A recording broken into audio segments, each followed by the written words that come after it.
So good morning, everybody. Welcome to this Cabinet meeting, first of two this week, on Tuesday the 23rd of September. This meeting is being broadcast on the YouTube channel, as normal, so welcome to anyone who's watching. I need to just give everybody this statement as usual, which is thank you for attending this meeting of Cabinet. Whilst this meeting is open to the public, it is being recorded and broadcast live on the County Council's website and will be available for repeat viewing. It may also be recorded and filmed by the press and public. Filming or recording is only permitted in this room whilst the meeting is taking place, so must stop when the meeting is either adjourned or closed. Filming is not permitted elsewhere in the building at any time. If the filming of the meeting is paused for any reason while the meeting is still taking place, then an audio recording will be commenced in order to assist with minute taking and to resolve any lack of clarity. Audio recordings will not be broadcast. We're not expecting a fire drill, but in the event that there is a fire alarm, please vacate via the main reception or via one of the emergency exits across the hall. So that done. Apologies for absence. I don't think there are any. We're all here. But the thing to say, first of all, is welcome to Stephen. Stephen Reid, as our new executive member for public health. You're very welcome to your first Cabinet meeting. Well, not your first Cabinet meeting, but welcome back to Cabinet after a little while away. And it's good to see you here. Thank you, Leader. It's good to be back. Declarations of interest, everybody. Any members who believe they have a disclosable pecuniary interest in any matter to be considered at the meeting must declare that interest and, having regard to Part 3, Paragraph 1.5 of the County Council's Members' Code of Conduct, leave the meeting while the matter is discussed, save for exercising any right to speak in accordance with Paragraph 1.6 of the Code. Furthermore, all members with a personal interest in a matter being considered at the meeting should consider, having regard to Part 5, Paragraph 4 of the Code, whether such interest should be declared, and having regard to Part 5, Paragraph 5 of the Code, consider whether it is appropriate to leave the meeting while the matter is discussed, save for exercising any right to speak in accordance with the Code. As usual. Stephen. Thank you, Leader. I do have a personal interest in item 6 because I chaired the meeting of the Hampshire 2050 committee that considered this matter. Mr. Kelly's got quite clear that I should be able to stay but not take part in it, and what I propose to do is possibly a bit over the top, is to go and sit in the visiting councillor's place so that if you have any questions I can answer them. And that's sort of just a consequence of you changing from the chair of 2050 to your current position in the last few days. So that's all understood. In terms of all of us, we presumably all have a personal interest in the respect that we are recipients of the Councillors' Grant Scheme, but that's taken as read. Yes, Leader. I think we just everyone has a personal interest, but there's no reason why that shouldn't enable you to take the decision. Super, thanks. So we all declare a personal interest in that respect. So we've got the minutes of previous meetings. They're on pages 5 to 34, and there are a few of them. We've had meetings on the 8th of July, the 18th of July, and the 8th of August. All of those were emailed over to us yesterday, as there was a bit of an issue publishing them to the app. Is everybody happy with those? Yeah, agreed. All agreed? Yeah, so agreed en masse. Thank you very much. We have no deputations, and nor do we have any of our colleagues other than the select committee chairs here to talk to us today. So just a few quick announcements from me. I've mentioned already that we've made the change to Cabinet, and there's also been changes to the National Cabinet as well. So we welcome the new ministers in the Department of Housing, Communities and Local Government, Ministry of Housing, MHCLG, Ministry of Housing, Communities and Local Government, Steve Reid, Secretary of State, Alison McGovern, the Minister of State, and Miata Fanbulla and Samantha Dixon, with the new ministers responsible for devolution and democracy. And so we look forward to working with them and wish them all the best in their new roles going forward. A local appointment is Satvir Kaur, who's been made a parliamentary secretary in the Cabinet Office. She's one of the Southampton MPs, and I know Satvir well, so really well done to her. And although she's on maternity leave at the minute, when she goes back, she'll be, I'm sure, a great asset to the Cabinet Office as well. We've written to the ministers, as we normally do, to congratulate them on their appointments. Talking about MHCLG, we had a visit on the 9th of September where we and East Hampshire District Council jointly hosted a visit across Hampshire. The aim of the visit was to show the representatives from the ministry the scale and breadth of local government in Hampshire, alongside the opportunities and challenges that local government organisation would bring. So the team took them to Fareham to see our children's services and to talk to the Willow team, who tackle child exploitation. And I know from personal experience how good they are just recently. They also met our adult services contact resolution team, who talked about the opportunities that AI is already starting to deliver in adult services. Then we took them on to Junction 10 of the M27 at Wellbourne, so they could see the preparation for the new junction that's being created there and the development around Wellbourne Village. They then had to put up with Richard and I and the other politicians at Queen Elizabeth Country Park, where we showed them how the country parks have transformed over the last few years into modern self-sustaining centres. And finally, they ended up in Whitehill and Borden to see all of the opportunities that, working together with East Hampshire District Council, we can use the old Ministry of Defence land there to drive economic growth and community empowerment. Piece of personal news is that I'm now a member of the LGA Health and Wellbeing Committee. And so I'm delighted to be appointed to the committee, which gives us a seat at the table that shapes the LGA's work with central government and national stakeholders in health and wellbeing, policy, innovation and transformation. So I shall be asking Stephen and Liz lots of questions that I can go and ask them. We opened 3 new primary schools recently, so congratulations to officers from 2050 Children's Services and Universal Services who have worked in collaboration to deliver the unprecedented milestone, the opening of 3 brand new primary schools across Hampshire in September. And that's a credit to us as a county and a really unusual step, because I don't think there is anywhere else in the country where we are anyone's opening that number of schools in one go. So the new primary schools are at Handsome Fields in Basingstoke. Your patch or Juliet's patch? Stanhope in Aldershot or Aldershot.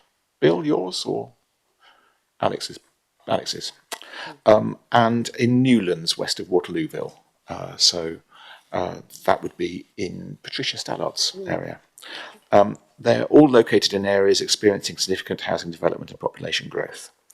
Each school will include an 8-place special educational needs and disabilities unit from next year onwards.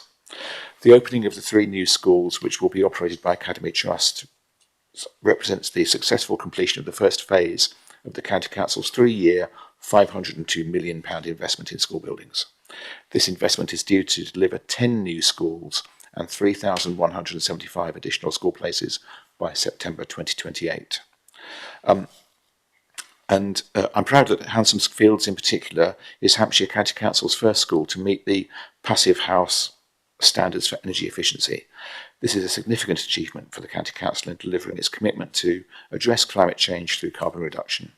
The other 2 schools also achieve high environmental and energy efficiency standards, and in doing so they also cut the bills that we all pay for energy in them. So a good piece of work all round. Connect to Work, the government's announced nearly £19 million of new funding to deliver a major expansion of supported employment in Hampshire. The new Connect to Work programme will offer personalised support to 4,800 people with disabilities and health issues in Hampshire to help them find good, secure jobs. Support will include individual coaching from employment specialists, job matching services and ongoing assistance for job seekers and employers. We are aiming to launch Connect to Work in Hampshire in November using that funding. And that sits alongside a lot of the good work that the Prosperity Partnership Board has been doing and our economic team in putting the Hampshire working plan together as well, which will be an integral part of the suite of work that's being put in place to prepare for the combined authority and the mayor next year. The Armed Forces and Civilian Military Partnership, quick update on that. Gary, the Chief Executive, and Jack, our Director of People and Organisation, recently met with senior leaders in the Armed Forces to update them on the County Council's continued commitment and progress to delivering our Armed Forces Covenant Pledge. Armed Forces colleagues now have direct links into the County Council's directorates on any service provision issues related to our Armed Forces duty on schooling and health. For all other matters, our Director of People and Organisation, Jack Broughton, is the senior point of contact. The County Council is proud to chair the Civilian Military Partnership Board, a responsibility held by Councillor Andrew Joy, who's our Armed Forces champion, and ably supported by Councillor Bill Withers, who's his deputy.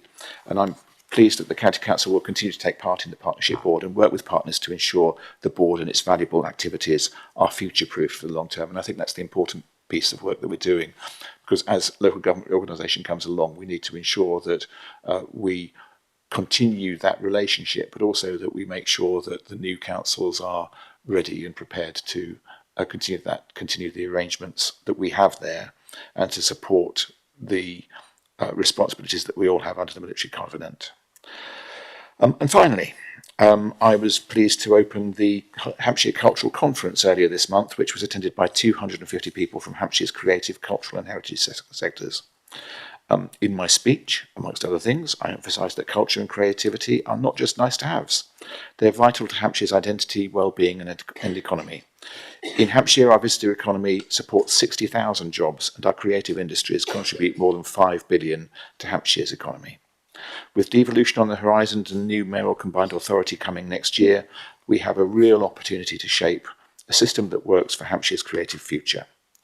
I'd like to thank everyone who organised the cultural conference, especially Culture Connects, which is convened by Hampshire Cultural Trust. And talking of the Cultural Trust, Alan Novell was one of the founders and will be shortly retiring as its chair following 11 years of exceptional service. On behalf of us all at the County Council, I'd like to thank Alan for his outstanding leadership and support of Hampshire's creative, cultural and heritage sectors, and wish him a very happy retirement. And two final quick things. It was also good to see that Theatre Royal have now got their street painted alongside them, between them and the Arc. It's interesting, should you wish to go see it. It's very colourful. And final thing, I also did something else yesterday, which was to go to the presentation of the British Empire medals by the Lord Lieutenant, including to one of our colleagues. So really well done, Zoe, yet again for that. So he's now got the medal she can actually wear on occasions. I think you should wear it tomorrow. Yeah, definitely. But it was lovely to be there, and it was a really nice celebration. So that was great. So that's me. That's me done with my announcements. I promise that there aren't any coming on Friday, so it'll be a lot quicker. Item 6, outcome of the County Councillor Grants Review.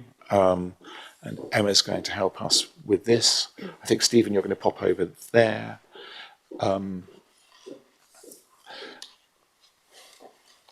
So just as a very brief word of introduction, thank you to Emma, who's going to explain all of the work that's been going on. And she and her team have done a fantastic job in helping us look at the grants that we undertake. We're very lucky in Hampshire that we've had grants for a number of years, but with the financial situation in which we find ourselves, we need to really consider carefully whether we are able to afford them going forward.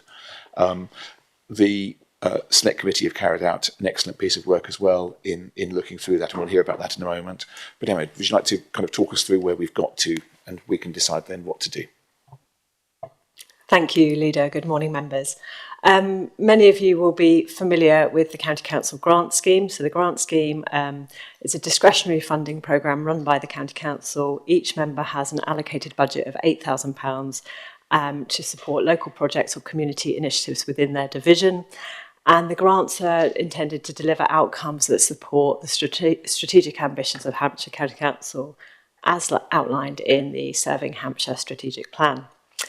This paper is prompted by an executive member decision last December, where the executive member and leader agreed to conduct a full review of the scheme to be undertaken after the conclusion of last year's grant window, and not to reopen the grant scheme for this financial year until the outcomes of the review had been considered, hence the meeting today. So following that decision, a review was carried out between March and July 2025, earlier this year, and the review considered considered the appropriateness and effectiveness of the scheme and included a number of components. So the components we looked at an analysis of the grants awarded over the last 4 years, feedback from county councillors through an all-member survey, comparative data between our own grant scheme and those operated by other local authorities, a review of the grant process and criteria, input from officers who administer the scheme, and finally, and very importantly, a member task and finish group to scrutinise the approach and outcomes of the review. The review highlighted a number of areas in relation to the operation of the current grant scheme, and that included questions about the grants awarded and their alignment with the County Council's core strategic priorities, particularly so in the light of the current budget deficit and reliance on reserves. We saw some grant data that indicated that some organisations are repeatedly successful and often applying to multiple councillors at the same time and receiving substantial funding. It was reflected that the scheme had limited oversight in terms of tracking multiple applications to different members and different organisations, and some governance issues were discussed by the Task and Finish group in relation to roles and responsibilities. So the paper before you considers 3 different options. The first option contained within the paper is to cease the scheme. That option aligns with the County Council's financial strategy and core purpose, and the benefit of that option is that it would save the County Council a revenue saving of £654,000 annually, and that would obviously contribute to the deficit reduction. Option 2 contained within the report is to continue the scheme with no changes. That's not a particularly feasible option given the considerations and the discussions that have arisen through the review. And option 3 is to continue the scheme but with some changes. So the rationale for this option is that it acknowledges the strong member support and Task and Finish group preferences. It will address some of the review findings and improve effectiveness and value for money. But obviously, that option doesn't reflect that the grant scheme is discretionary and doesn't align with core purpose. And just to unpack option 3 for a moment, building on the Task and Finish group recommendation, option 3 does include significant detail on what a revised and renewed scheme could look like.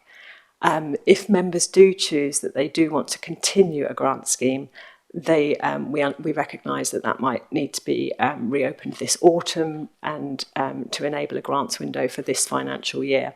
So for this reason, option 3 is split into 2 phases within the report to account for what changes can be delivered immediately and what might take slightly longer to implement. So just to summarise then, due to the Council's serious financial challenges faced by the County Council and our organisational need to take urgent action to protect our reserves, officers recommend discontinuing the County Council's grant scheme immediately. The scheme is discretionary, not legally required, and does not align with the County Council's strategic focus on core services. Ending it would release £654,000 annually to support our savings strategy. However, recognising the scheme's value to communities and the input we've had from members, both in Select Committee and Task and Finish Group, members may choose to continue it. If so, officers would propose implementing the changes as outlined in option 3 to reduce costs, update the grant criteria, maximise community impact and align better with County Council's strategic outcomes. So I think that's all from me to hand over to. Thank you very much, Emma. So before we go on, we've obviously had the letter that's come from Rod as Vice Chair of the 2050 Committee, that them having discussed it last week, but also you chaired the Task and Finish group, Rod, thank you, which was a great piece of work. Would you like to kind of summarise both for us and let us know what their opinion was? Thank you, Mr. Chairman. As Emma described, a cross-party working group was established by Hampshire 2050 and Corporate Services Select Committee in April 2025 to scrutinise the review of the County Councillor Grant Scheme. The group met 3 times between May and June 2025 to examine the review process, assess findings and make recommendations. And as has been pointed out, the group reviewed historical data on the awards over the past 4 years, feedback from all county councils via the survey, comparative analysis of similar schemes in other authorities, for example, Essex, officer input and members' own experiences. We discussed a number of different aspects of the scheme. Overall, we found that the scheme is valued and should continue. It supports communities and aligns with the strategic objectives. Based on our view that the scheme should continue, we had extensive and detailed discussions about the opportunity to improve the scheme and address some of the concerns that had been raised through the research. Based on the information, we discussed the suggested improvements break down into 4 main areas. Scheme criteria, the potential to tighten the rules and prevent misuse, governance and oversight, to clarify roles of officers and members, purpose alignments to ensure that the grants reflect the spirit of the scheme, budget to consider individual allocations. With no formal consensus was reached on all recommendations, the group agreed to present their findings to the committee for further consideration.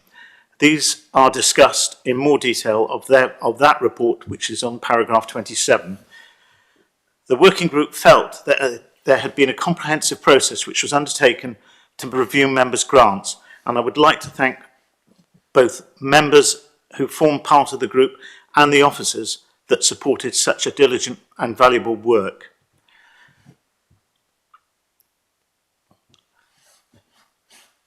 Sorry. The deliberations within the 2050 committee were both rigorous and constructive.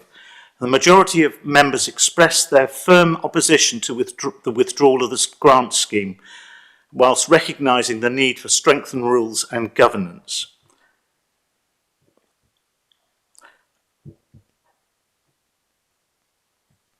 And that is about it from my report.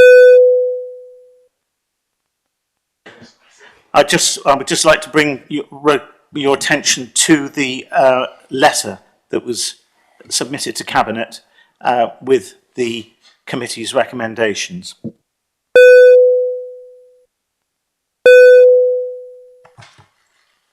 Pressing the wrong button.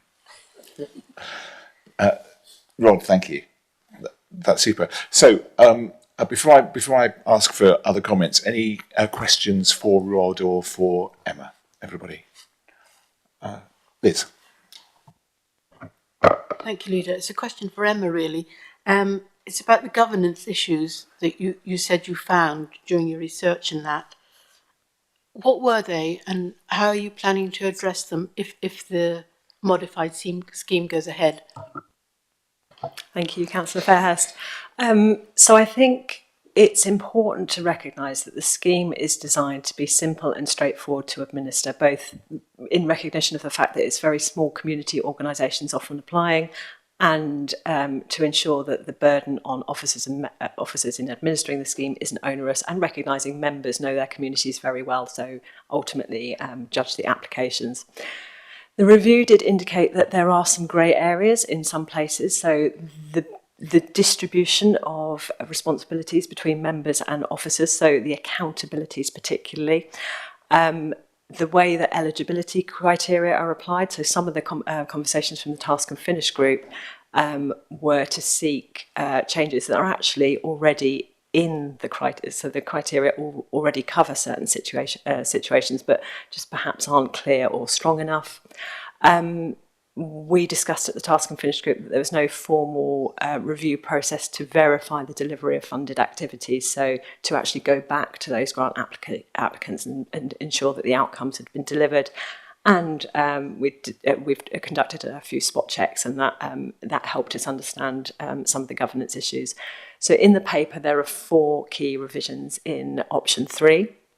So the first is tighter and more explicit criteria. So really ensure that those criteria are as clear to both applicants and members and officers as possible. To support members' understanding and visibility of the scheme with a live spreadsheet, so they can see other applications being made to other members at the same time. So you will be able to see if an applicant has come to more than one member. To provide an annual scrutiny report to select committees at the end of every grant year, an annual report to come to Hampshire 2050 and Corporate Services Select Committee for scrutiny, so we can see what applications have been awarded, what grants have been awarded over the course of that financial year. And finally, paragraph 67 and 68 of the report sets out the respective officer and member accountability. So important to recognise that members recommend grants for approval based on their assessment of the application and knowledge of the communities, and officers will authorise the grant and hold that accountability. So that's contained in 67 and 68 of the grants report. Super, thanks. Zoe. Just following on from that, and a question really, so it's 2 phases, and obviously the tightening of criteria, thinking about support and making sure both us as members and even external applicants understand, I suppose, that phasing and the clear guidance that might be needed. What's our thought and what's our capability if we were to launch the grant scheme in autumn to make sure that there is that clear guidance for members before we launch? But secondly, obviously there's mention of a Power App, which does give more functionality. That obviously might not come into play until 26, 27. So can you talk about what the transparency of applying that Power App might look like, but also consideration of any support needs for members accessing and utilising that Power App? Certainly, thank you, Councillor Huggins. So the phasing in the report is designed to, as you say, enable the immediate changes to be made to launch a grant window this financial year. And with that, there would be a suite of guidance we can deliver for members, and an intention that the application form is adjusted to ensure that it's simple and straightforward and clear to follow. We wouldn't necessarily anticipate member training, because we understand from conversations with members in that select committee that members feel quite confident in administering the grant scheme, but clearly we would send communications to members in advance. In terms of the Power App, it's really important to Hampshire County Council that we are optimising the use of digital and making sure that we are as streamlined and efficient as possible. So the current member grant scheme is held on an application called Mendix. The system really wasn't set up to do the things we want to do in terms of visibility. So our intention is that the Power App is much more straightforward to use. So I think in terms of member training, possibly not as it's very intuitive. So I think the front end wouldn't look particularly different, but what the benefit of that would be is that we can create that with in-house expertise that would deliver savings, because we wouldn't pay for an external license. We'd be utilising the digital the software and the transformation that this authority has already been through to optimise the use of the suite of tools we have available. But we can also ensure that in building that, we deliver what members need in terms of visibility of the scheme. We can draw out data and do improved reporting as well. So it's just a better system for us to be able to use to enable you have the information that you need at your fingertips. Okay, thanks. So, any additional comments team over there would like to make? So, Rod and then Juliet. Thank you, Mr. Chairman. As Emma has indicated, by switching to the Power App, there is a not insignificant saving to be made as opposed to using the previous system. So I just wondered, through you, Mr. Chairman, if Emma could give us some comparisons as to our saving on that new Power App? Emma? Certainly, I think it's at paragraph 25 in the officer report, sets out the finances. So the licences and system currently cost £30,000, and that's because there are so many licences in play for the current system. A Power App wouldn't have an annual licence fee, but would have some cost associated with our in-house IT team designing and building it. So it would be kind of staff and staff costs in terms of the hours it would take to deliver that new system, but that would be a one-off cost, and the saving on licenses would be reoccurring. And the other benefit is therefore that more people would be able to have licenses. We're very careful about how many licenses we give to officers at the moment because we're very cognizant of spend, but we would be able to have that, more officers would be able to have access to the system for scrutiny. Super, thanks. Oh, Juliet. Thank you, Leader.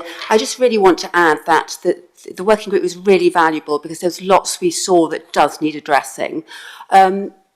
What I was really struck by, that on reflection, I think it's one of the most valuable things we do. We see pockets of deprivation in our divisions. We see communities that find it very difficult to access funds. And I think a continuation of the scheme would be really good, but doesn't mean that there can't be tweaks and adjustments that makes it even better, more cost effective. But a huge thanks to Emma and Rod for all their work. But it really is an incredibly valued scheme, and I would really be very sad should we lose it. Okay, thanks. Any other comments? No? All okay. So, Zoe, you and I were at the committee meeting. I don't know whether you've got any reflections that you'd like to make at this point.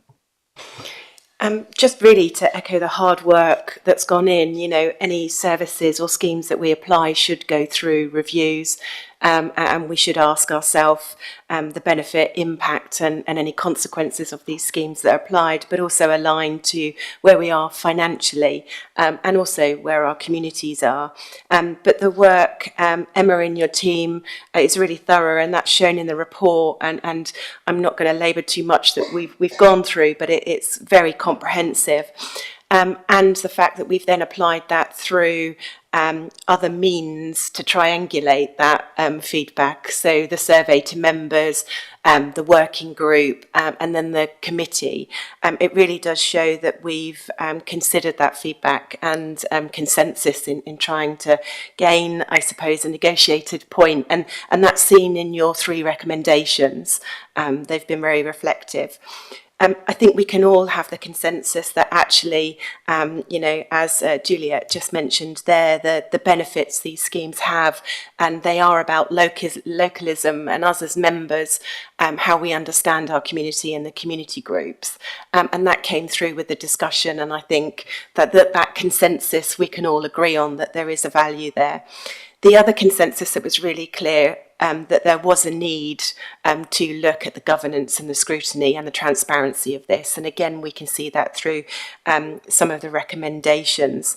When we look at efficiencies, again, we are public money and public value, so it is that balance of both the community impact, but also the efficiencies and services.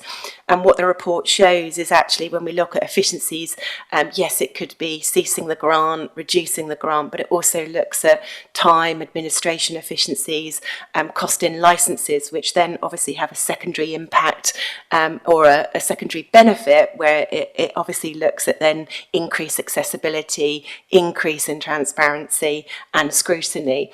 So it's a very balanced report, and actually the scrutiny committee and the debate again was very balanced, and the letter was very thorough, Rod, and it was good to receive that, so if you could have it back. But like I said, the consensus is very clear that there is clearly a benefit and a community benefit to these grants. There is a need to increase scrutiny and transparency, at the same time looking at a balance of public value and how we use these. Thanks.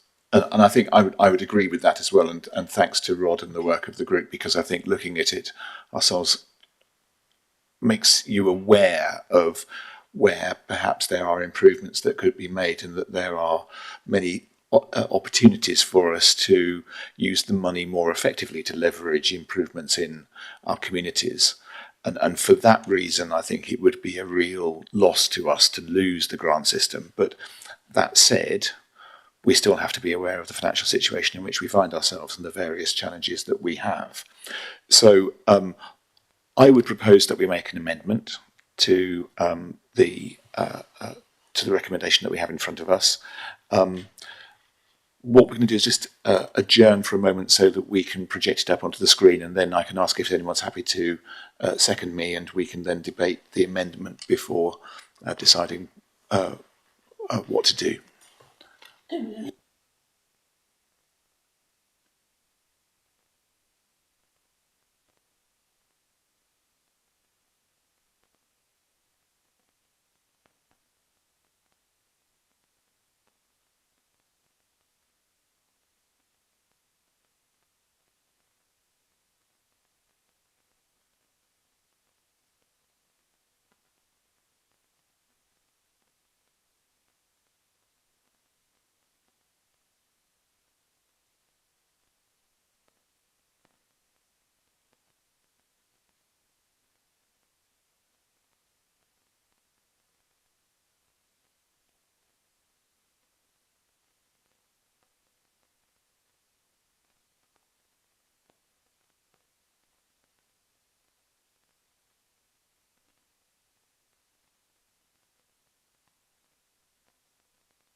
There we go.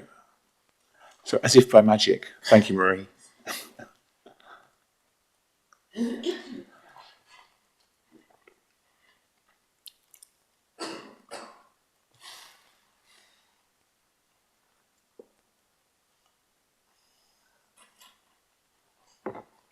Okay, super. So we have the revision and the revised recommendation that I would like to propose up on the screen. In essence, it's quite similar to the option 3 that we looked at, and my thanks to Emma and the team for giving us options on this one, because I think it's an important one that we look at. We obviously note all of the good work that's been carried out, that we implement the revised scheme, and although we note the recommendation from the committee that the amount should remain at £8,000 at the end of the day, I feel that we should be considering the £5,000 limit, because we have, all of us, every department of this council is having to look at the costs that that they incur, and as a consequence we should do that. That we make the amendments, though, as proposed by the Select Committee to Phase 1 and Phase 2, most particularly in Phase 2 around the window during which the grant scheme is open, and that it be reopened for this financial year on the 1st of October. Is someone happy to second me on that? Zoe, thank you. So, colleagues, any debate around that element of it? No? Happy? I think the important thing to recognise is that through this scheme, exactly as everybody says, we are able to influence the work to assist the most deprived areas of each of our divisions. And that's recognised by the amendment to Phase 1 as well, in the respect that it talks about us supporting our strategic aims as set out in the Survey Hampshire Strategic Planning. That's something that we're in the process of revising as well at the moment, that looks at that and looks at elements around the Hampshire Pledge and so on as well. But there are now many other opportunities for parish councils and for our district and borough colleagues to find funding for schemes, particularly through the Community Infrastructure Levy, which has been a significant change over the last 5 to 10 years, in a period during which we have not reviewed this scheme. And as such, there are more opportunities for us to do things. And I really support as well the fact that we should be looking to provide funds that match fund the work of other organisations rather than just providing grants for the sake of them. And a really strong point, I think, is the ability for us to see whether other councillors are also giving organisations grants, because quite often that's not always been visible to us, and that was quite apparent from the work that we did. Rod, you want to come in with a comment? Just a quick point of clarification, if you wouldn't mind, Mr. Chairman. Amendment to Phase 2, point 2, paragraph 66. Remove the point and keep the current grant window of June to February. Can you clarify whether that's the beginning of February or February the 28th? Emma? Thank you. My understanding is that would be the 28th of February in line with the current procedure for that grant. That was my understanding too. So, so you've got, if we are happy to approve this, you've got from the 1st of October to the 28th of February to spend your 5,000 on good schemes locally. Colleagues, if you're happy to, so can I put the amendment to you? So the amended resolution. All those in favour? Agreed. Great. Okay. And therefore we have to vote on the revised recommendation as amended by us. All those in favour? Agreed. Thank you. So the scheme continues for all colleagues with a £5,000 limit starting from next week. Emma's team are poised and ready. Emma, thank you so much for all your hard work on this. It's been a great job. So we move on to the next item on our agenda, which is item 7, the adoption of the draft regional transport strategy. That's on pages 57 to 112. And welcome to Natalie and Dominic, who are going to talk us through it. Officially, this is something that is part of 2050, but I'm going to hand over to Lulu, my colleague from Universal Services, because she is our representative on the regional transport group and can talk far more eloquently than I can to it. Thank you, Leader. I've been a member of TFSE for about 15 months now. In fact, Dominic actually accompanied me to my first meeting last summer. So I've seen how effective working across the South East region can be for transport infrastructure and encouraging active transport as well. Both the southern parts of Hampshire with improving rail links, ferries and major highways, and the northern parts of the county with discussions about the Heathrow rail link and all the transport improvements, such as with bus routes with Surrey and West Berkshire. I was actively involved with the working group developing this strategy and emphasised the importance of highways resilience with my executive member counterparts from Kent, Sussex and Surrey. The feedback on this strategy from Hampshire Highways officers is much appreciated. So I'm pleased to see this strategy coming forward as it sums up what TFSE stands for and the development work the organisation has carried out since 2017.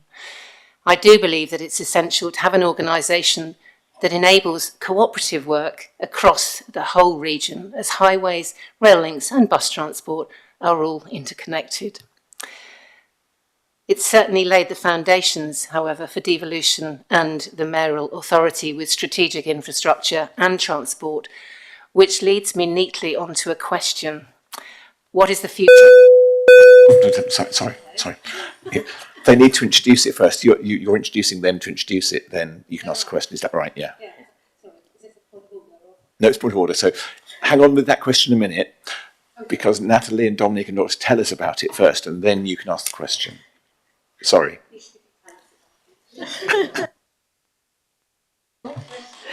With pleasure. So this paper is seeking Cabinet approval to agree and adopt the Transport for South East Regional Transport Strategy. The Regional Transport Strategy replaces the existing strategy, which dates back to summer 2020. The Regional Strategy is a key strategic document for us and provides important context to our local transport plan and our wider strategy development. This update has been produced as a result of a commitment to review every 5 years, as well as in light of changing contexts such as Brexit and COVID, which have changed the way we travel and the way schemes are funded. Hampshire County Council responded to the consultation that TFSE ran in March this year on this strategy. The Council's response was approved at the Executive Member for Hampshire 2050 and Corporate Services decision date on the 6th of March.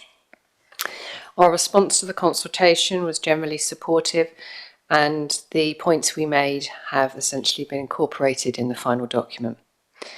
As Councillor Bowerman has said, we have engaged in this work both at officer and member level, and the regional transport strategy now needs to be adopted by all constituent members of Transport for South East, and in light of that, we ask Cabinet to agree and adopt the strategy.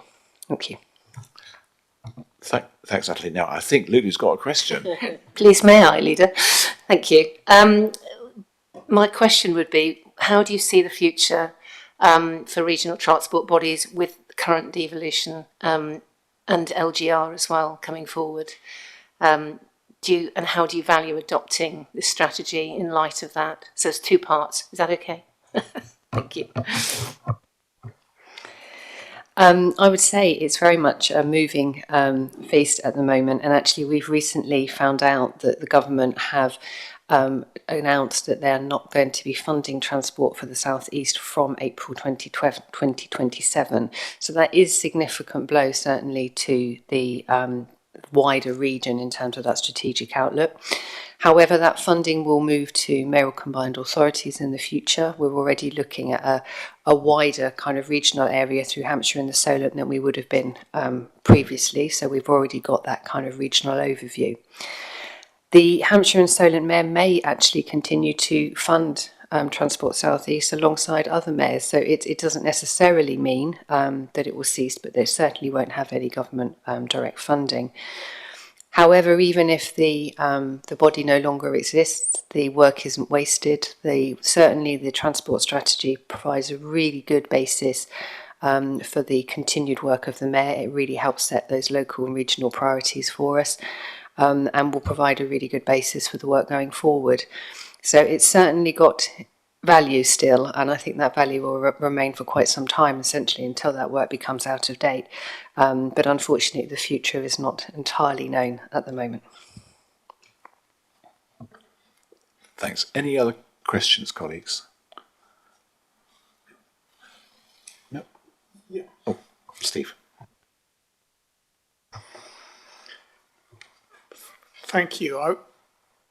I wonder if we're in a position where the constituent authorities have to adopt this plan, the districts.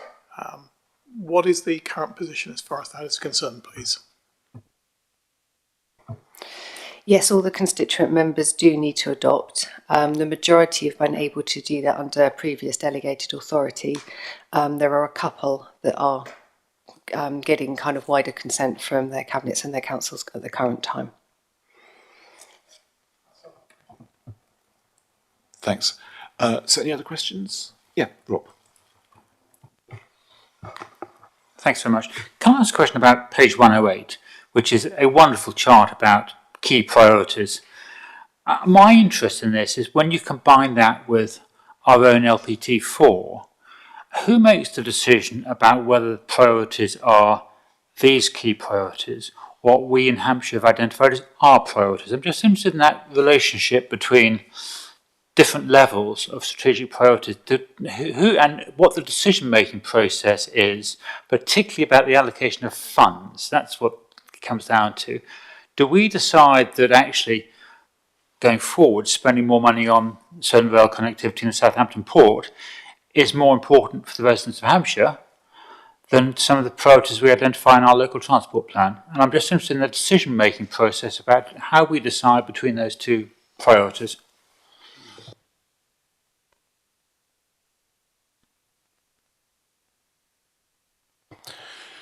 So, first thing to say is that the intention is that the priorities are generally very aligned, so there is unlikely to be a particular conflict between what priorities set out at the regional level are and the local level are.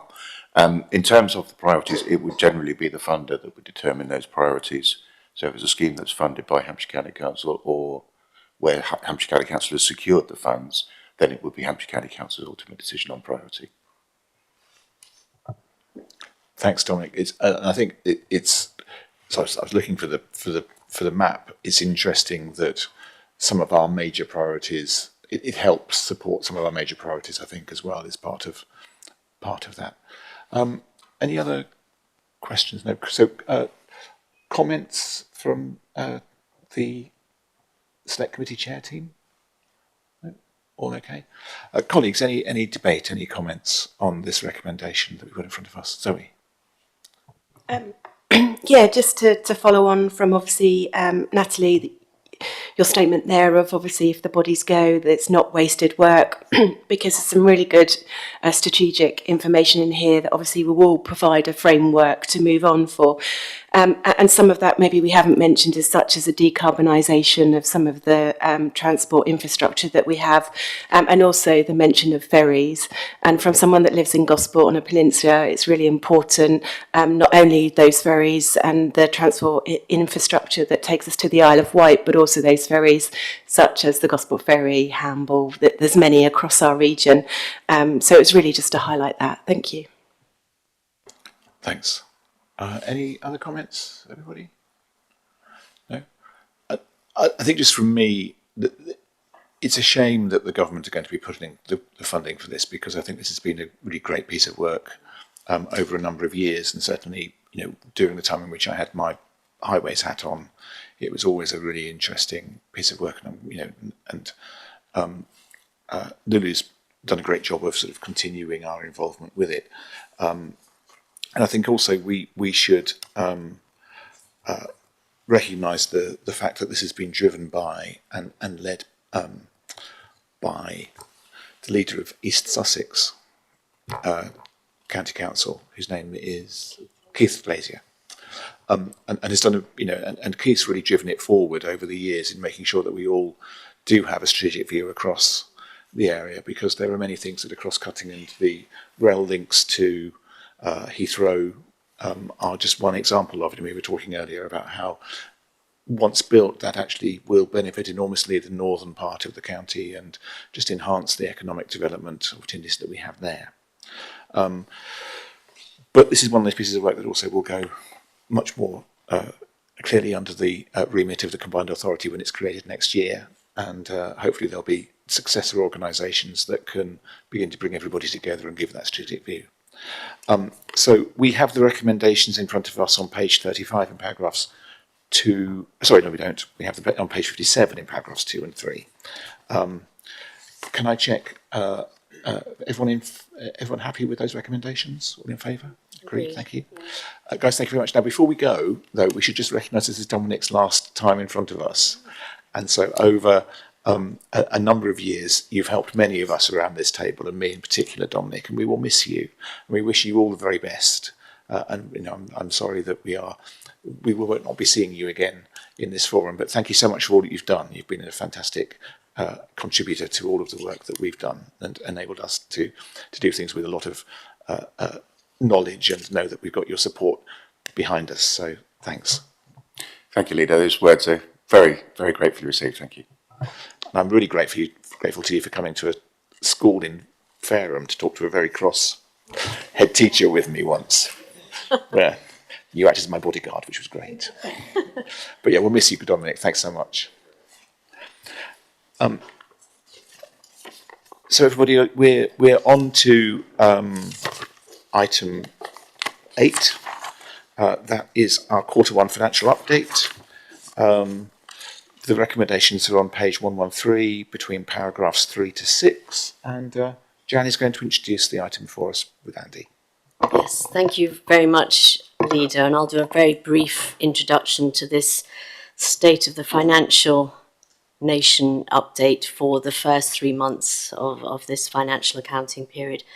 And thank you to Andy and his team for all the work that goes into this. It's a very positive report with a forecast 21 million underspend against the predicted budget. And that's been achieved in no small part by very careful spend controls and the rollout of the SP25 savings programme. So a huge thanks to every single member of our staff that helps deliver and contribute towards those savings. There are challenges ahead, and the demand-led services, adult social care for both younger and older adults, will always be pressures that we can't predict and control. And in this case, in this financial period, this has been offset by a lower increase in demand, if you like, for the requirement of school transport at SEND. So the increase in demand from adult social care has been offset by the school transport in this case, but that's something that we challenge to control. And many of our challenges sit, of course, with government, the dedicated schools grant, which is referred to in this paper, and the fair funding review, which is currently underway, may be seen to be unfair to some local authorities, including us. So we'll see how that pans out. We, of course, are waiting for the government's response on the review of adult social care and SEND provision. And significantly, Andy, I think it would be helpful if you can touch on the impact on our organisation of the increased contribution from national insurance, the employer's contribution, which does impact on us. And finally, there's a very helpful appendix to this report, which outlines our approach to responsible spend and borrowing. Thank you so much, Andy. Thank you, Councillor Warwick, Leader, Cabinet. Jan has very ably covered the financial position. I'll just add a few more details, if that's okay, Leader. So, Councillor Warwick referred to the £21 million underspend. Of course, welcome. We were in a different position last year where I think we were forecasting a £15 million overspend at this stage. So certainly a welcome change. I guess the key point I would highlight, though, is that the underspend primarily because we've not drawn down our contingencies. So directorates have a small underspend, overall 3.3 million, but the bulk of that underspend, or the forecast underspend, is because we're £18.6 million underspend on use of contingencies. And of course, the other point which you would expect me to make is, whilst good news, a reminder that in setting the budget for the current financial year, we were required to draw down nearly £65 million from the budget bridging reserve. So what this underspend would mean is that we now only have to draw down £44 million from the budget bridging reserve. So we're still in a deficit budget position in year when you take it in the round. Councillor Warwick mentioned some of the key areas. So yes, adults, the spend is 11.3 million overspent, but as Councillor Warwick said, offset by children's services, £12.4 million underspent, of which 7.3 is due to a flattening in that demand curve for school transport. So there is still demand in the system, but it's just not growing at the rate that we forecast for this financial year. Councillor Warwick mentioned spend controls. They remain in place for all expenditure over £500, and as set in paragraph 14, we believe they are still making a reasonable difference in terms of the bottom line spend through having those controls in place. In terms of DSG, that pressure continues. The in-year position is forecast to be £131 million pressure or overspend by year end, and that would bring the cumulative position, if that was the case, to £344 million at the end of 25-26, which is a significant sum. You'll be aware that at the moment we've got the statutory override, and whilst that's in place, we don't need to take it into account. That will disappear though at the end of 26. At the end of 28, it's been extended. But of course, what the DSG is doing is having a significant drag on our cash position, because that is still real cash out of the door. Savings, we make good progress, remain on track for the overall SP25 savings programme, but we are reporting slippage in year of 3.7 million, but remain on track overall over the 3 to 4 year programme. Section F just covers capital, and as Councillor Warwick mentioned, the prudential indicators are set out in Appendix 1. Would you like to pick up the national insurance point? So you may recall when we set the budget, we were aware of the government's change around employers' national insurance. There was no particular extra funding for that came through to us. And whilst we were able to build in the impact to us as an employer, what we were definitely less clear about, although certain would happen, would be the impact on our providers across the system, be that social care, or I think the report mentions highways as well. Certainly those pressures are feeding through. We've already increased some of the contract sums in adults by £2 million to take account of the NI increase. There remains further work in progress with some other providers with their pressures in adult social care, and there is the pressure mentioned about highways as well. So it's definitely having a detrimental impact, probably circa, I'm guessing £5 million at the moment overall, some of which is not yet built in to our position. There's probably another £2 million I anticipate from adults that will feed through, subject to our final due diligence and our discussions with providers. So it has fed through as we feared, and of course that will be a permanent addition to the budget that will feed through to 26-27. So it remains a concern.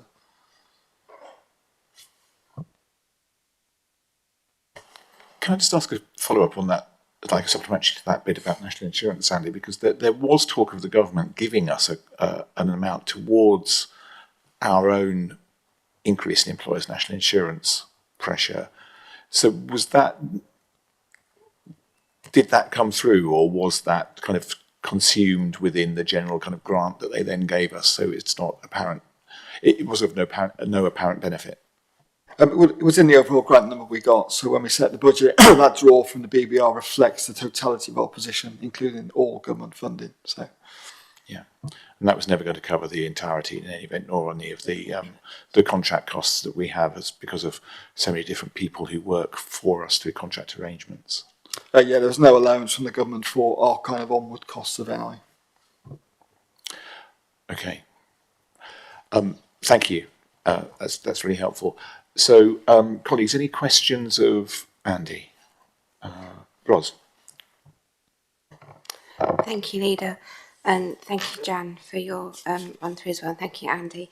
And I really note the good news that the forecast position for Q1 and its forecast of an underspend of 21 million, and you've mentioned about how the drawdown for this budget from the Budget Vision Reserve as well.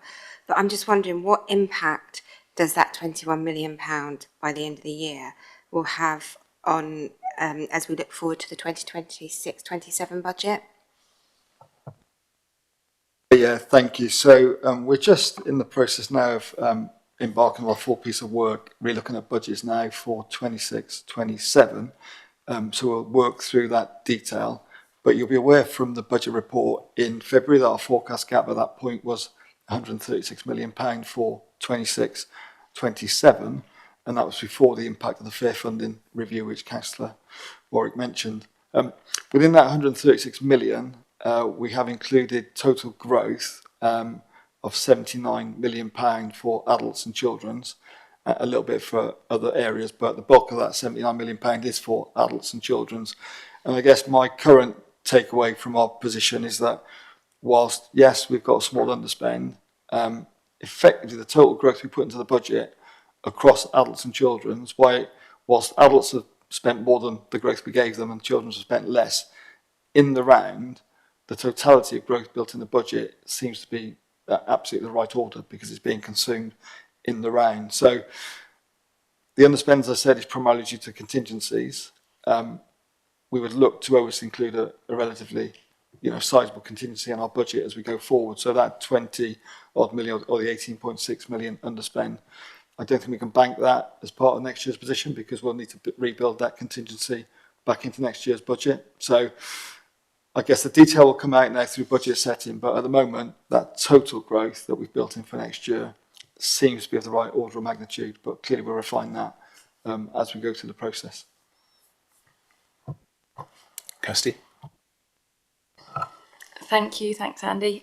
You mentioned spend controls earlier, and I just wondered if you could tell us a bit more about the impact they're having and whether that's going to continue at the £500 amount going forward. Thank you. Yeah, I think as set out in the report I think it's paragraph 14, I think we have clear evidence that spend controls have made a difference. We can see that reduction in spend. We can see a reduction across supplies and services. I think staffing, where we've had recruitment controls in place. And we've certainly seen some of that low-level spend that you'll be aware we put controls around printing, etc. We've really seen those areas, reduce significantly in terms of that spend, which is welcome. So at the moment, directors have spend control. It remains in place. They meet weekly through the spend control boards, and the sum remains at £500 currently. I think Gary will be reviewing that as we go forward in terms of how we deliver on that going forward. So I don't think we'll take away spend controls. I think we'll look at how we engage the wider organisation in their responsibilities around that, rather than it just being a kind of CMT spend control board. Can we kind of delegate that down, the responsibility for that control through the organisation? So I think that will be the next step that Gary will wish to look at. Thanks. Any other questions of Andy and colleagues? So, yes. Select committee chairs, comments, questions? Yeah, thanks. Andy, I do have a question. There's a very good set out on paragraphs 43 to 47 about the DSG grant and how that situation is deteriorating, and it's forecast to go up to 700 million over the next 2 and a bit years. You also mentioned the fact that it impacts on our cash balances. We don't disclose our cash balances, do we? Or have I just missed it? So my question is, what is our cash balance? And as we lose another 300 million of DSG effectively losses in the next 2 years, what does that do to our cash balance compared to where it is currently? Thank you. Really good question. Forgive me, I don't have the cash balance off the top of my head, but what we've previously reported is that cash drag will effectively mean that probably towards the end of 25-26, we will need to borrow, which is bringing forward our requirement to borrow. Two reasons really, primarily linked to that cash drag, but also for capital purposes, but it's bringing it forward. So we'd always need to borrow for that capital purpose at a point in time to fund the capital programme. But because we've got less cash, so you may recall that we've historically been internally borrowed to fund the capital programme using our cash balances. Because that cash has decreased, we'll now need to bring forward that borrowing. So it's a real loss of cash. I guess there's two impacts. So there's the loss of interest that we could earn on those cash balances. So that's detrimental on the plus side. And then on the negative side, you've also got the cost of borrowing being brought forward, and that borrowing cost is a double whammy really, which is why we're so concerned about it. There's a slight technical issue as well, which we have raised with MHCLG, which is you're not allowed to borrow for day-to-day revenue purposes. But effectively, if our cash gets so low that we have to borrow to fund day-to-day revenue because we haven't got the cash, then effectively we could be in breach of the Prudential Code. It's a technical breach and we've raised it, and the answer is we will need to breach if we have to because we'll have no choice, but we have flagged that as an issue. And what I should say, sorry, is we're not the only authority that's in that position and has flagged that as well. I think it's another example of there being plenty of people in the queue in front of us on this one, not least BCP, who are in a far worse position than us over it. I suppose that element of we haven't had to borrow to fund capital in the past, but now we would have to, is effectively our own kind of capitalisation as well, isn't it? So I suppose it's not quite so clear cut. So this is a question. It's not quite so clear cut as it would appear because of the fact that we've always been able to fund our own capital in the past. Yeah, I think that's right. So there's two elements effectively. So we've always had a need to borrow to fund the capital programme, but we've never had to. We've obviously got external borrowing, but there's an element we've not had to externalise because we've had cash that we can fund the programme. So that's the first part. As that cash reduces and we're still spending capital, we'll need to borrow to fill that gap. And then to your second point, we've got a significant sum set aside in revenue to fund the capital programme. And if we start to use that revenue provision to fund the budget gap rather than fund capital, there'll be a consequential need to borrow as well. So there's kind of two elements moving at the same time. Hope that makes sense. It does indeed. Well, it does to me. So, Rob. Can I just follow that from a scrutiny point of view? Going forward, can we actually disclose our cash balance on a quarterly basis along with this item? I can certainly check, because we do cover off our cash and borrowing as part of the Treasury Management reports that go through to Audit Committee. So I think it's already included in that report, but I can double check. Jan, yeah. And I'm just conscious the dedicated schools grant, not everybody understands what that is and why it sits on our books, and it's common to every local authority that has schools within its controls. So can you just give a brief explanation of what that is and why there's an impact for us? Yes, it's the high needs part of the DSG where we're funding special educational needs, and the cost of those EHCP stroke special education needs is far outstripping the funding available. At the moment, there's no solution from government for that problem, hence why it's sat off balance sheet. You will hopefully be aware from the announcements earlier in the year that there'll be two parts to that. The government will announce the schools white paper. They said September, so hopefully that is imminent, and that should set out the way ahead in terms of their approach to changing how the system manages special education needs in the school system going forward to try and relieve that pressure. And then the second part of that will be in the local government finance settlement. The government have committed to set out how they will deal with the historic deficits that we all face. Clearly we've got a significant deficit, and we await with, I guess, bated breath how they're going to approach that problem. Super. Any other comments, select committee chairs? No?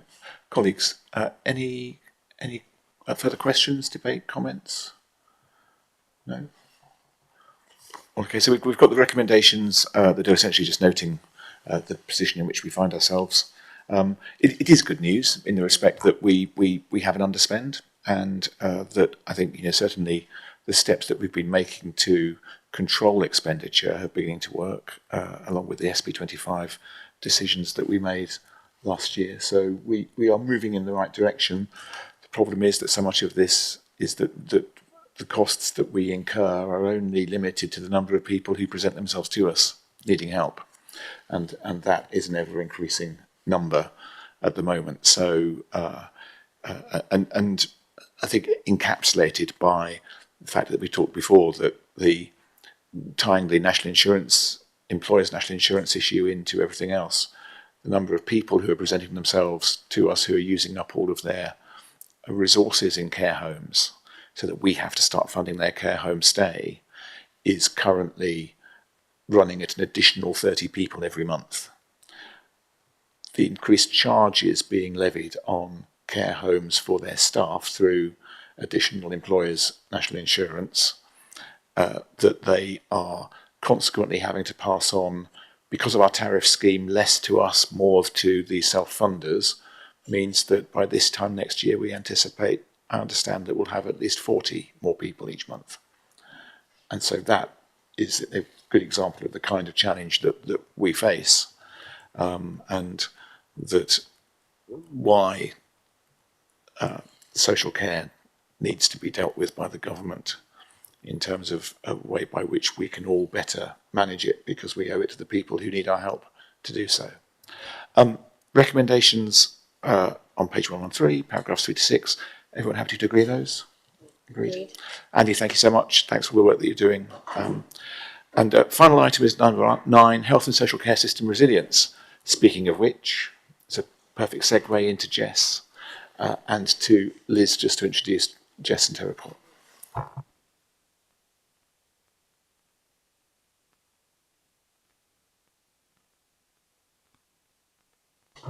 Right. Thank you.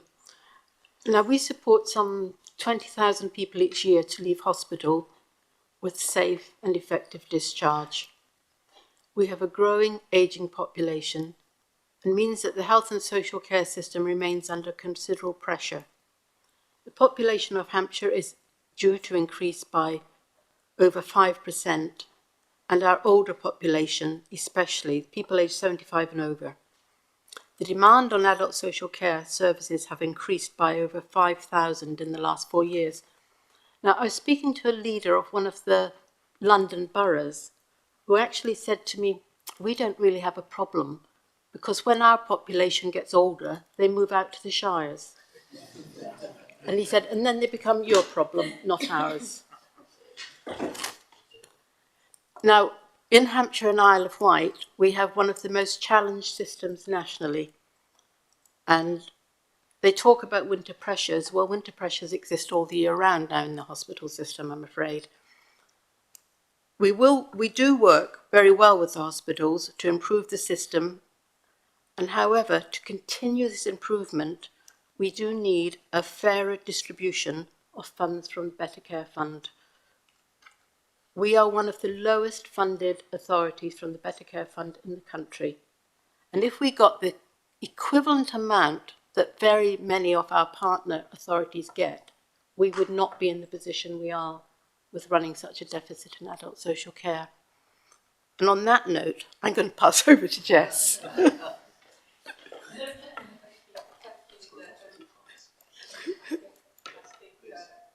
Sorry. There we go. I think you've taken a lot of words out of my mouth there, but thank you very much.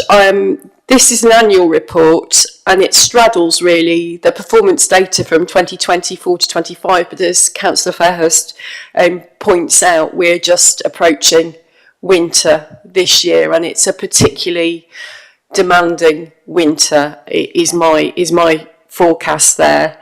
The report highlights the risks and issues presented by the high demand for discharge and also describes that the Hampshire hospital systems are some of the most challenged systems nationally. And also, as Councillor Fairhurst has pointed out, that funding for discharge is not aligned with demand and there has been a year-on-year reduction in the NHS contribution to hospital discharge post-COVID. There are 3 hospital systems in Hampshire that are significant outliers in terms of system performance. There's University Hospitals Southampton, Portsmouth Hospitals and Winchester and Basingstoke Hospital, who are covered by One Trust, Hampshire Hospitals Foundation Trust. They're all outliers on the average length of delay for all patients and emergency admissions for patients over 65 years old. Because of this, the government have introduced the Discharge Admissions Group to support system leaders to drive hospital improvement. And I would imagine this will have a growing profile over the winter months. The Hampshire hospital system is a focus for the DAG, or Discharge Admissions Group. Frimley Hospital, it's important to say, which Hampshire County Council also support, is not an outlier and performs comparatively well. And just to make the links between the hospital discharge performance aspects and risks to the council, it's helpful in that the council, as you know, commissioned John Bolton, Professor John Bolton, social care expert, to assess Hampshire's social care finances, and he identified poor outcomes for older people discharged from hospital as one of the drivers around not only outcomes for people but also the risks to Hampshire social care in terms of finance. And of course that's because when people are delayed in hospital they decompensate. Also because generally speaking across hospitals what we see in Hampshire is quite risk-averse practice when it comes to looking at pathways for discharge. So people are not being discharged in a way that is taking risks positively for those individuals and maximising their independence. So for those of you who perhaps are less close to hospitals. Paragraph 13 seeks to explain the real complexity of the hospital discharge system, which, as you can see from the diagram there, is quite complex. The council worked together with not only acute hospital staff, but other local authorities. So, for example, obviously Portsmouth in Portsmouth Hospital, Southampton in Southampton Hospital, and then also community NHS trusts, and of course the ICB, and the ICB is represented in more than one way. So you have continuing healthcare, for example, as part of that, and they're all part of something called the Transfer of Care Hub, or TOC. And then paragraph 17 onwards describes the wide variety of services that Hampshire County Council provides to get people out of hospital into, and these include Hampshire County Council's care and support services. We have a number of short-term service beds, HCC reablement services. HCC reablement services discharge over 500 people a month back home with short-term enabling support, and also Hampshire Equipment Services. The council also support the ICB to discharge people awaiting assessment for continuing healthcare, and we're funded to do so. The council also funds hospital social work teams that are quite often on site. The council also indirectly supports the quality of residential and nursing market, which of course stops additional admission to hospital alongside significant services for carers that it has a similar impact, alongside all the breadth of community care services that we provide outside of hospital. I think sometimes people see hospital discharge as a separate distinct element of the world which is more magnified, when actually you think about it, people spend the majority of their life as an older adult being supported through social care, and it's an important point to come back to. System performance is covered in section 33 and describes how Hampshire County Council leads 2/3 of weekly discharges, making a significant contribution to overall system resilience across Hampshire hospitals, but also taken conversely shows you the impact of all of that hospital performance upon the Hampshire County Council social care budget. Older adult services, as it says in the finance section, are forecasting a pressure of £4.4 million this year. A proportion of the demand pressures will be attributed to hospital discharge. It's been a particularly challenging year already, and as Councillor Fairhurst describes, there is no real winter period in one sense anymore. There are high demands all year. The finance section also outlines the BCF finances for 25 to 26. The Better Care Fund is a national programme that pools funds to help health and social care services with prevention of hospital admission and hospital discharge. The local authority received £38.5 million in 25 to 26. As Councillor Fairhurst has explained, unfortunately, the relative needs formula applied understates the level of need in Hampshire, and we only received the minimum contribution from the ICB, making us an outlier in the South East region. The ICB have continued to reduce their funding to support us with hospital discharge services, and that has been the case since 2021.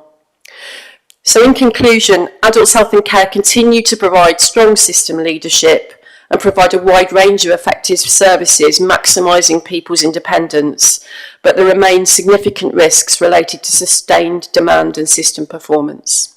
Thank you. Super, thanks very much, Jess. Colleagues, any questions or comments to make? Stephen, did you want to?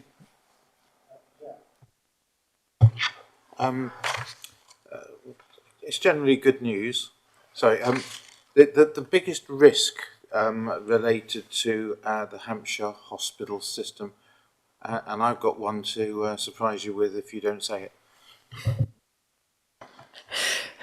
Thank you very much, Councillor Reid.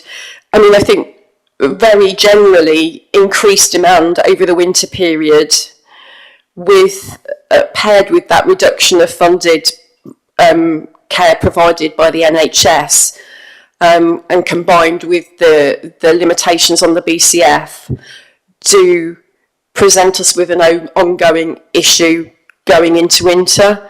And it might mean that more people are delayed. And of course, that's not good for people, as I've described. And then also, on top of that, that's the most important thing, of course, but on top of that, that does then translate into increased demand for the adults' health and care, because people are likely to have more ongoing, long-term, significant care needs as a result of that decompensation.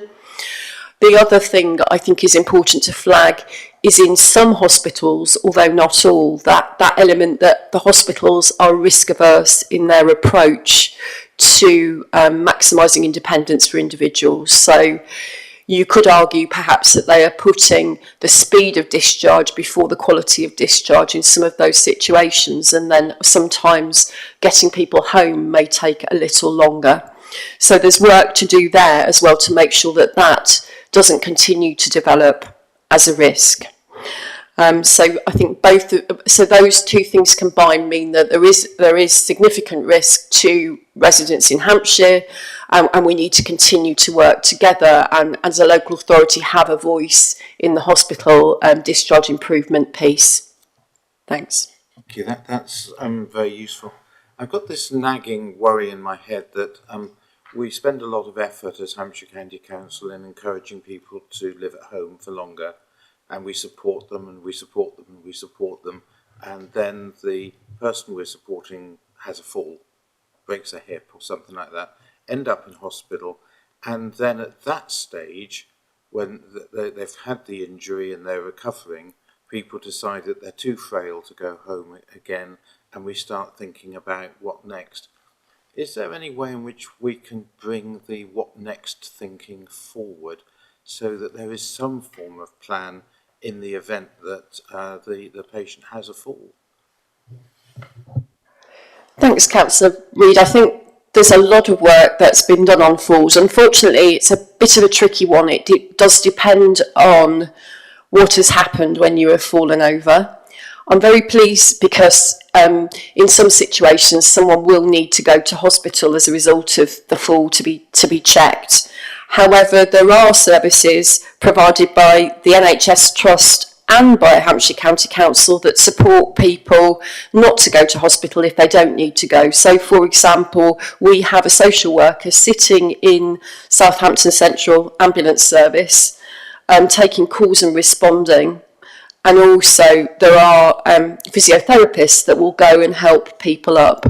In terms of a preventative approach, so getting there before people fall, I'm very pleased to say we've got a very active set of services provided by public health that will support the people to prevent falls.